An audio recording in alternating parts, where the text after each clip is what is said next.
Bismillahirrahmanirrahim. Assalamualaikum warahmatullahi wabarakatuh. Alhamdulillahi rabbil alamin. Wassalatu wassalamu ala ashrafil anbiya'i wal mursalin nabiyina Muhammad wa ala alihi wa sahbihi ajma'in.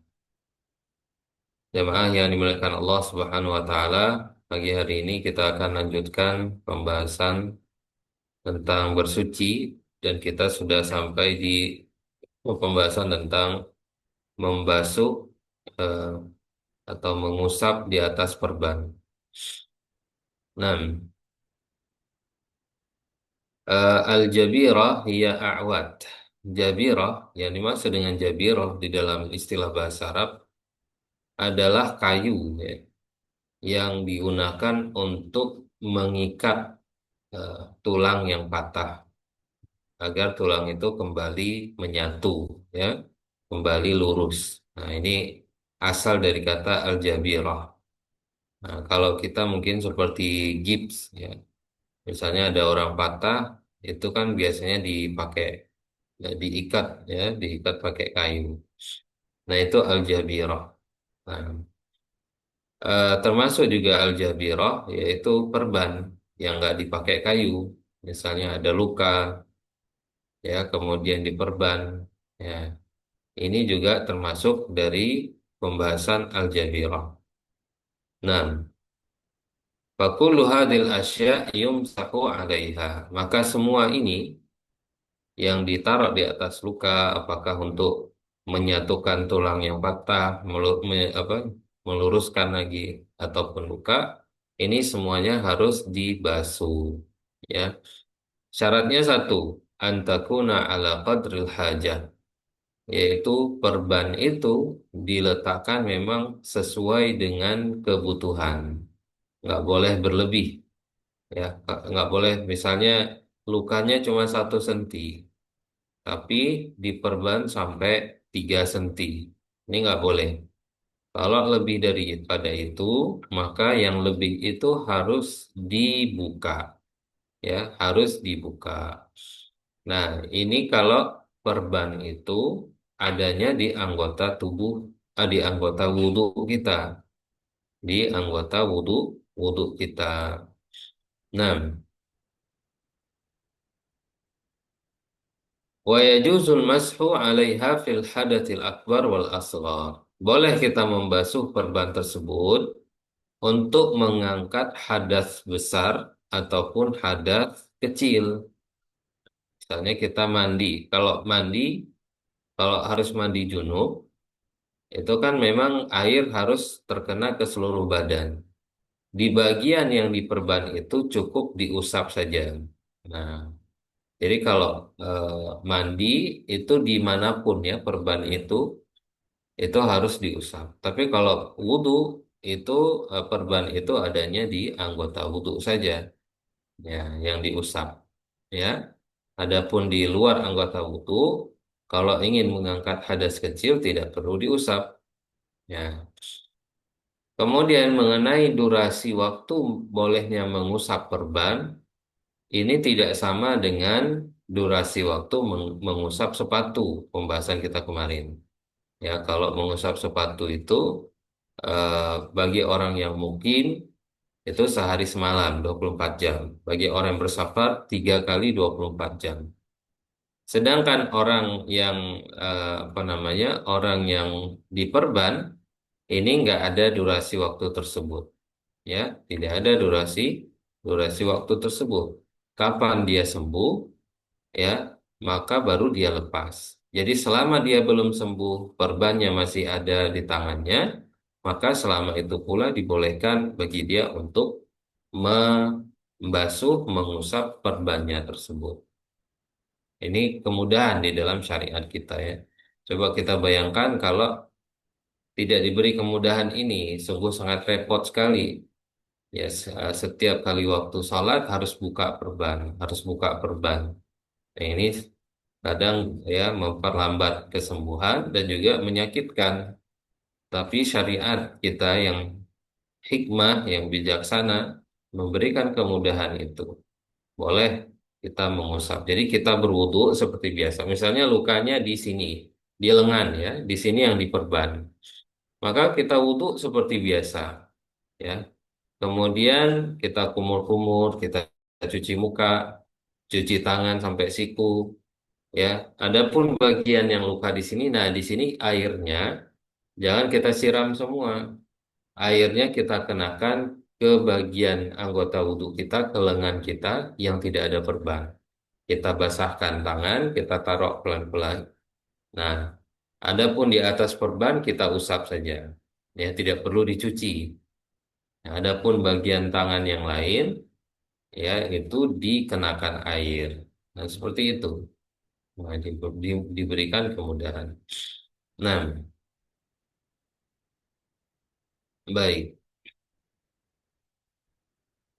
Dan juga ketika memakai perban tidak disyaratkan harus dalam keadaan bersuci terlebih dahulu. Beda dengan pakai sepatu. Kalau pakai sepatu, ya itu syaratnya yang pertama dia memakainya harus dalam keadaan suci. Suci dari hadas besar, suci dari hadas kecil. Adapun pakai perban, ya misalnya orang kecelakaan, nggak perlu disuruh untuk berwudu dulu, baru dipakein perban. Enggak. Ya, jadi ini tidak eh, tergantung kepada syarat harus bersuci terlebih dahulu. Nah, wa kadzalika yajuzul mashu 'alal imamah. Dan begitu juga boleh membasuh imamah, membasuh sorban. Nah, kalau tadi perban, sekarang sorban, yaitu kain yang melilit ya, yang ada di atas kepala, kain yang dililit di atas kepala, bukan peci. Nah, di sini kenapa diberikan peringanan boleh diusap sorban? Karena sorban orang dulu, ya, di zaman Nabi SAW, ini eh, sulit ya kalau dilepas, agak repot gitu. Jadi kainnya panjang, kemudian dililit-lilit ya di atas kepalanya. Dan ini kalau setiap kali waktu sholat harus lepas, kalau pasang lagi, ini sulit. Bukan seperti peci ya. Kalau peci dengan gampang ya buka tutupnya. Kalau peci tidak boleh diusap di atas peci, harus dibuka pecinya. Nah, dalil eh, bolehnya mengusap sorban adalah hadis Mughirah bin Syu'bah radhiyallahu taala anhu. Beliau mengatakan anna Nabiyya sallallahu alaihi wasallam masaha ala imamatihi. Sahabat Mughirah bin Syu'bah menceritakan bahwasanya Nabi SAW dahulu membasuh atau mengusap imamahnya wa alan nasiyati wal khuffaini, dan juga beliau membasuh nasiyah ubun-ubunnya dan membasuh dua sepatu beliau. Nah, jadi gimana tata caranya? Yaitu imamah ini misalnya anggaplah ini imamah, ini sorban. Jadi sorbannya diangkat sedikit seperti ini. Tidak perlu dilepas semuanya, diangkat sedikit sampai kelihatan ubun-ubun. Ya, kemudian giliran waktu mengusap kepala, diusap bagian ubun-ubun ini langsung ke atas imamah. Kemudian maju ke depan langsung mengusap telinga. Ya, itu yang dilakukan oleh Nabi Shallallahu Alaihi Wasallam. Ya, begitu juga membasuh di atas sorban ini nggak ada batasan waktunya, nggak ada batasan waktunya yang seperti yang disebutkan pada durasi waktu mengusap sepatu, enggak, ya. Walakin law salaka sabila lihtiyat, akan tetapi kalau seseorang ingin berhati-hati, ya, ingin berhati-hati, siapa tahu nanti itu bukan eh, apa namanya, ada yang lebih afdol, maka jangan dia membasuh sorbannya itu ya kecuali dia memakai dalam keadaan suci yang pertama. Jadi dikiaskan seperti membasuh sepatu, dan juga ya berlaku hukum waktu membasuh kedua sepatu. Ini dalam untuk berhati-hati saja, ya untuk berhati-hati ya. Siapa tahu ini adalah pendapat yang kuatnya.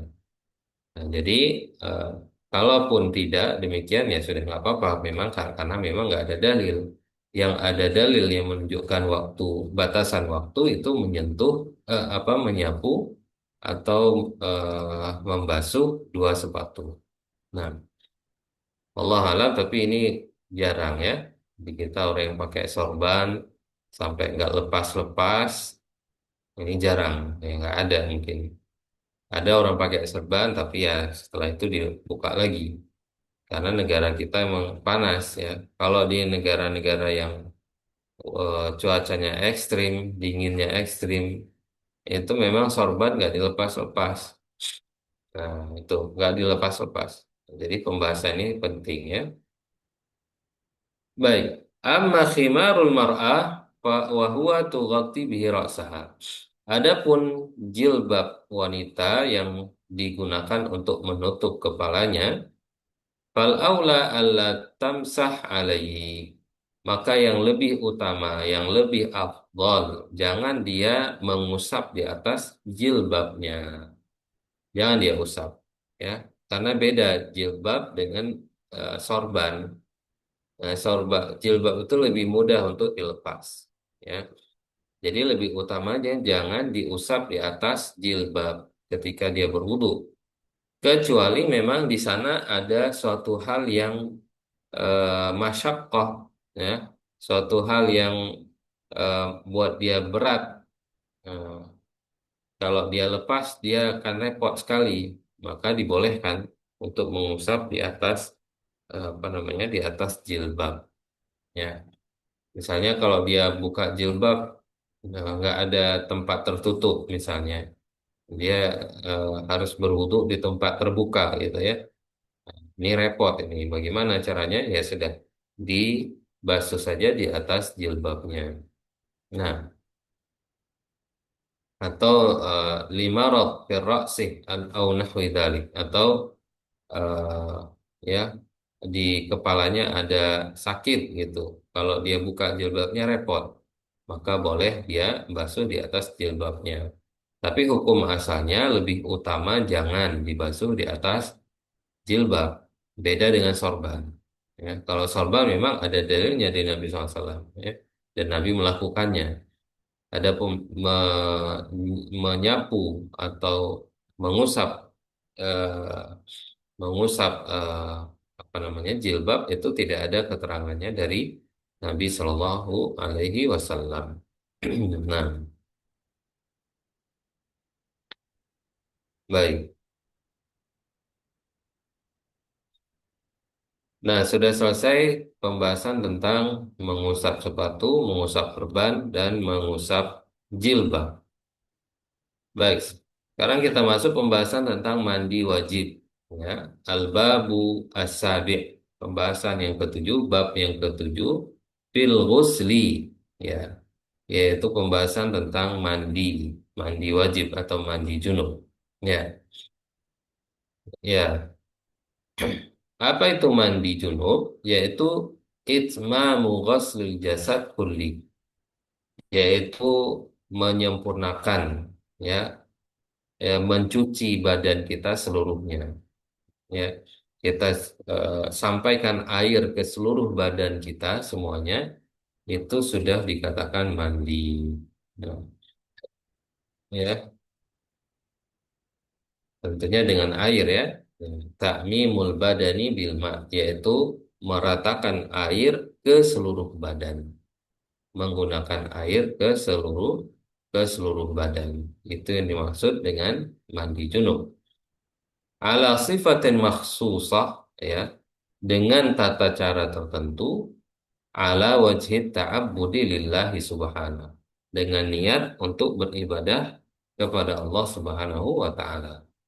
Jadi saya ulangi ya, definisi mandi junub itu adalah meratakan air ke seluruh badan dengan cara tertentu, ya, atas niat beribadah kepada Allah Subhanahu wa taala. Nah, ini yang membedakan mandi wajib dengan mandi biasa. Mandi karena gerah, mandi karena badan kita udah lengket dengan keringat gitu ya, panas gitu. Nah, itu yang membedakan dengan mandi junub, yaitu di niat. Kalau tidak diniatkan mandi junub, maka itu jadi mandi biasa. Ya, orang itu tetap tidak suci, walaupun dia sudah mandi berkali-kali misalnya. Baik, apa hukum dari mandi junub? Wal ghuslu wajibun idza wujida sababun liwujubihi. Mandi junub itu hukumnya wajib. Wajib apabila memang sudah terdapat sebab yang mewajibkannya. Apa salah satunya? Yaitu firman Allah, wa in kuntum junuban fatahharu. Ini dalilnya ya. Allah mengatakan, dan jika kalian junub, maka bersucilah. Maka bersucilah. Baik, jika kalian junub, maka bersucilah. Bersucilah di sini yaitu dengan mandi junub. Nah, jadi mandi junub itu hukumnya wajib karena Allah memerintahkan. Ya, wal ahaditsul lati warada fiha kaifiyatul ghusl an adadin minas sahabah naqlan an Rasulullah SAW dallah ala wujubi. Dan begitu juga hadis-hadis yang di dalam hadis itu menceritakan bagaimana tata cara mandi ya dari Rasulullah SAW itu juga menunjukkan akan diwajibkannya mandi junub. Nah, gimana ceritanya kalau orang junub nggak mandi, kemudian dia langsung sholat, dia berdosa. Bahkan kata para ulama, kalau seseorang sengaja sholat tanpa wudhu atau dia tanpa mandi junub, kalau dia berjunub, maka hukumnya dia menjadi kafir. Nah, karena dia mengolok-ngolok Allah Subhanahu wa Ta'ala dan Rasulnya, padahal sudah diwajibkan untuk wudhu, tapi dia nggak mau wudhu. Maka pada udah dikasih tahu. Nah, ini ya bahkan menjadi murtad. Na'udzubillah min dzalik, ya. Baik, kemudian apa penyebab seseorang harus mandi junub? Penyebab yang pertama adalah khurujul mani min makhrajihi, yaitu keluar mani dari tempatnya. Ya, wa yushtarat ay yakuna dafqan biladzah min dzakarin aw unsa. Keluar mani yang bagaimana yang diwajibkan untuk mandi junub, yaitu syaratnya mani itu keluar harus dengan dafkon. Dafkon itu keluar dengan apa namanya? Dengan kuat gitu ya. Dengan menyembur apa itu namanya? Memuncrat. Nah, biladzah dengan disertai rasa nikmat, baik itu pada laki-laki atau perempuan. Nah, jadi kalau keluarnya nggak seperti itu, ya, maka tidak perlu mandi wajib. Nah, ya, ini berdasarkan firman Allah, wa in kuntum junuban fatahharu. Ya, jika kalian junub maka bersucilah. Ya, tapi kalau keluarnya tidak seperti itu ya, bisa jadi karena dia sakit atau karena dia kecapean misalnya. Dia terlalu capek sampai keluar mani, ya, maka itu ya, nah, tidak perlu mandi ya. Nah, Nabi SAW bersabda, "Idza fadhaghtal ma'a faghtasil." Kata Nabi SAW, kalau engkau sudah me, apa namanya menyemburkan air, maka mandilah. Ya. Malam yakun na'iman wa nahwihi fala tushtarat al-ladzat. Adapun orang yang tidur, keluar mani ketika dia tidur, maka tidak disyaratkan harus disertai dengan rasa nikmat. Kenapa? Li'anna naim qad la yuhissu bih. Karena orang yang tidur itu tidak terkadang mungkin dia nggak merasakan keluar mani. Tiba-tiba ketika dia bangun, nah dia udah lihat basah, ya. Nah, dia mendapati kemaluannya basah dan itu air mani. Jadi nggak perlu disyaratkan harus memuncrat, harus apa namanya, harus disertai dengan rasa nikmat. Ini kalau orang tidur. Kapan saja dia bangun, dia lihat ada yang basah, maka dia wajib mandi.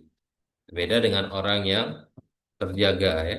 Kalau orang terjaga dalam keadaan dia tidak tidur, nah tiba-tiba dia buka, dia nggak rasakan apapun, tiba-tiba dia lihat sudah keluar maninya, ya maka dia cukup mencuci saja. Ya, baik. Hal ini berdasarkan sabda Nabi SAW. Nabi pernah ditanya, hal alal mar'ati ghuslun idah talamat. Ya, si penanya bertanya, apakah wanita wajib mandi junub kalau dia mimpi? Ya, maka kata Nabi SAW, Naam idza ra'atil ma, idza ra'atil ma. Iya, dia wajib mandi kalau dia melihat air. Ya, dia wajib mandi kalau dia melihat air. Maksudnya air mandi. Nah, jadi hanya melihat saja kalau seseorang itu tertidur, maka dia sudah wajib mandi. Ya,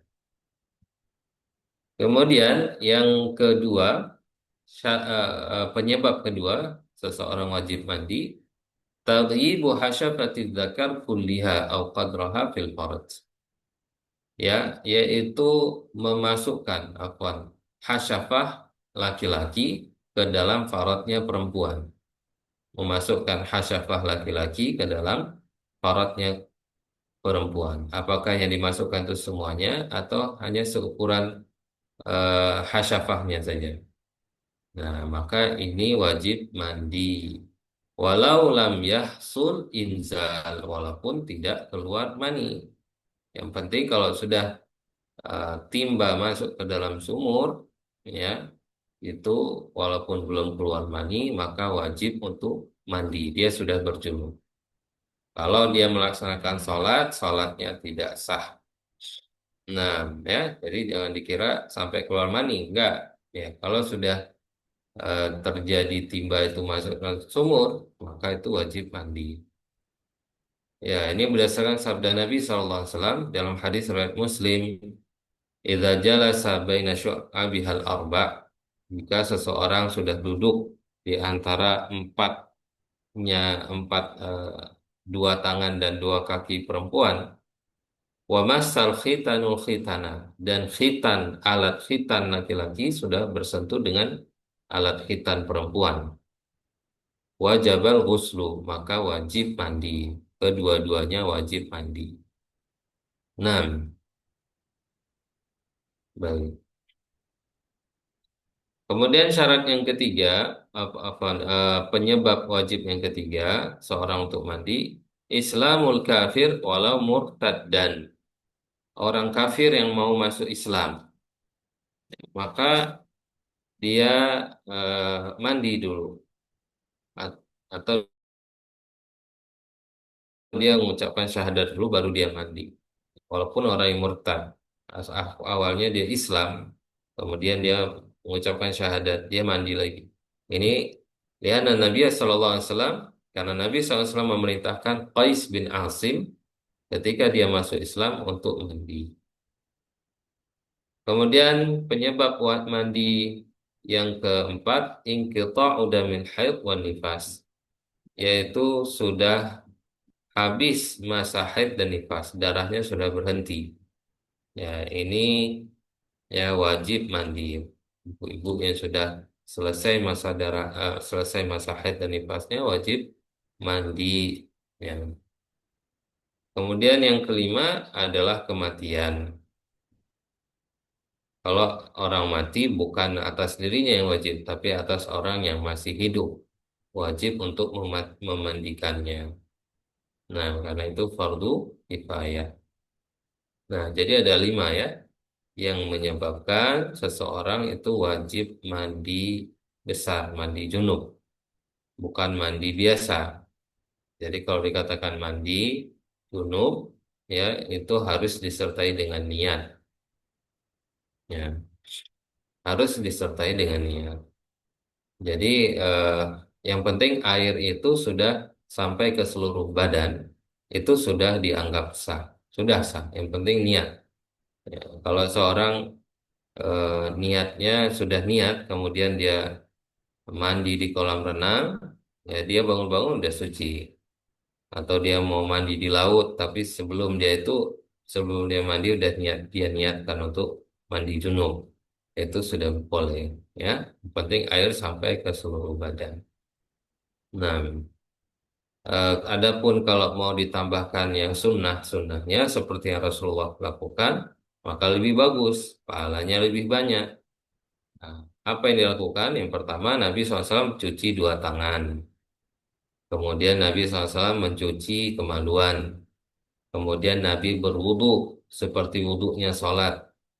Kemudian baru air diguyur sambil digosok-gosok ke seluruh badan. Air itu digosok-gosok. Dan tidak boleh israf, tidak boleh buang-buang air. Nabi SAW mandi, ya, mandi junub, ya, itu kira-kira satu gayung airnya atau kurang dari itu. Nah, 4 mud, ya, 4 mud satu gayung. Jadi benar-benar mandi, air itu sampai ke kulit digosok-gosok biar air itu kena ke seluruh kulit, ya.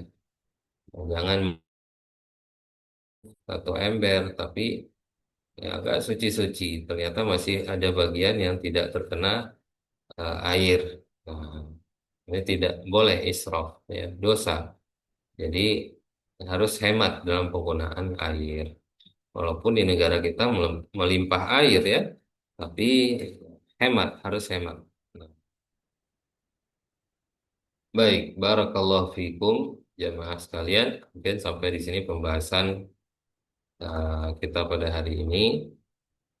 Ya, nanti di pembahasan berikutnya kita akan sebutkan nanti mandi-mandi apa saja yang disunnahkan.